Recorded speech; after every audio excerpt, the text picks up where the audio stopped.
Welcome back. In this small section, we're going to cover SMB Ghost Windows 10 vulnerability. Since there is no module available for the Metasploit framework regarding this vulnerability, we are going to need to exploit it manually.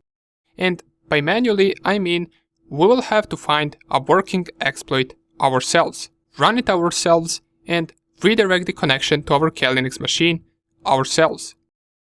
All of these tasks Metasploit framework did for us automatically, and since we can't really rely on tools, we're going to learn through this Windows 10 vulnerability how we can do all of that ourselves.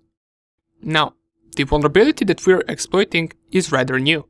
I believe it got disclosed in June 2020, and for this we will need to install Windows 10 virtual machine.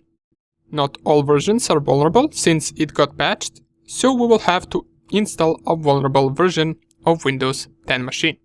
Since this as well is an SMB vulnerability, we won't need any additional software to run on our target machine for this exploit to work, which makes it even more dangerous, just like the previous two vulnerabilities, which were Eternal Blue and the Blue Keep, but they were attacking Windows 7. This one attacks Windows 10. All our target needs to have is port 445 open and some previous version of Windows 10. The exact vulnerable version that we are looking for is either Windows 10 1903 or Windows 10 1909. So you will need ISO file as usual to create this machine, and both of these versions are vulnerable to the SMB Ghost attack. Let me show you right now where we can download a previous version of Windows 10 ISO file. And by the way, we will be using this Windows machine in the next section as well to test the payloads that we will create. But more about that later on. For now on, let's focus on creating our virtual environment for this attack.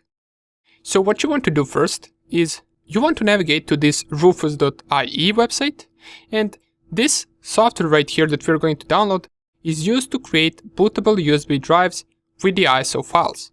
Now, you might be asking, well, why are we going to need this? We're not going to boot into our computer over USB drive, we are installing a virtual machine, and that is true.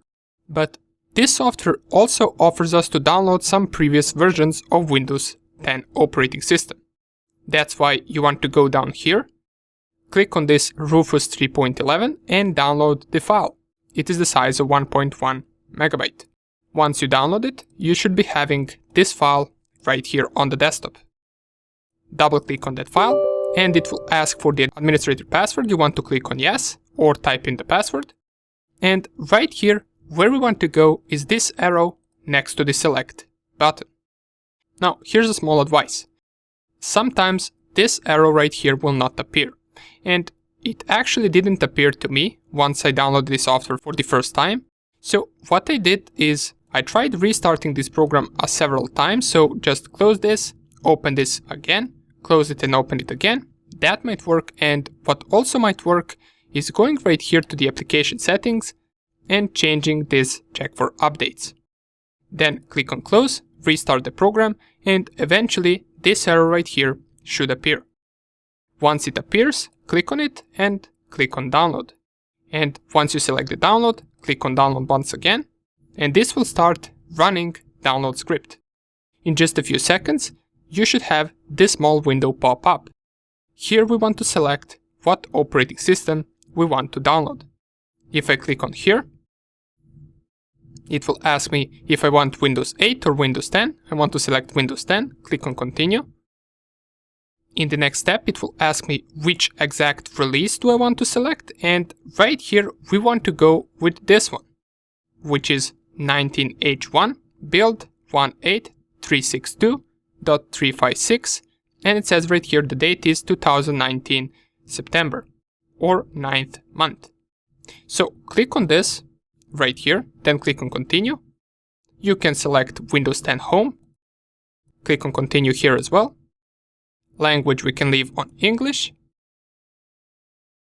And the last step, which is architecture, we can leave on x64. Then you can click on download right here, or you can download using a browser. If you simply just click on download, it will open the file explorer, and here you can pick where you want to save it on your desktop. Keep in mind that the size of the file is around 5 GB, so this will take some time. Since I already have it downloaded, I will not be downloading it again. For you, just wait for the download to finish and you should have a Windows 10 ISO file ready. Make sure that you pick the exact same version that I did right here, and once all of that is finished, you can close this program. The next step is to install Windows 10 virtual machine. So I already got one running right here, and for you, you can do it the same way that we did with any other machine, so just type Windows 10, select right here Microsoft Windows, Windows 10 64-bit, click on Next, choose 2 GB of RAM, or choose the same amount of RAM that you used for the Windows 7, click on Next. Here we want to create a virtual hard disk. All of these steps we can next. Here I got 25 GB in my case, and you can choose whatever you want right here, and this will create your virtual machine.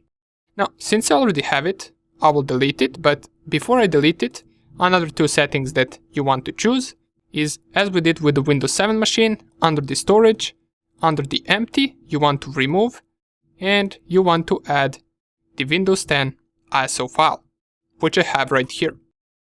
The next setting that you want to change is from NAT to bridged adapter. Once you do all of that, you can start the process of installing Windows 10. Now, there is not any important step in Windows 10 installation, so you can do it however you want. But just a pro tip, once it gets to the part where it asks you for the account creation, where you need to specify an email address and all of that, you can skip that part by unplugging your device from the internet, and then it will allow you to create an offline Windows account, so you won't need to create an email for the Windows 10 account. All of the other steps are not important, you can do them as you like, and once you do all of that, you can start your Windows 10 machine. Another thing that we need to do to get our Windows 10 machine fully ready for this attack is to disable the firewall. So go down here, type Control Panel, and the way we disable it on Windows 10 is the same way that we disable it on Windows 7. So click on Control Panel right here, click on System and Security, click on Windows Defender Firewall, and turn it off in this button right here, which says Turn Windows Defender Firewall on or off. Mine is currently off. Once you do that, everything is ready and you should be good to go for the next video, where we are going to try to search for the exploit for this particular attack. See you in the next video.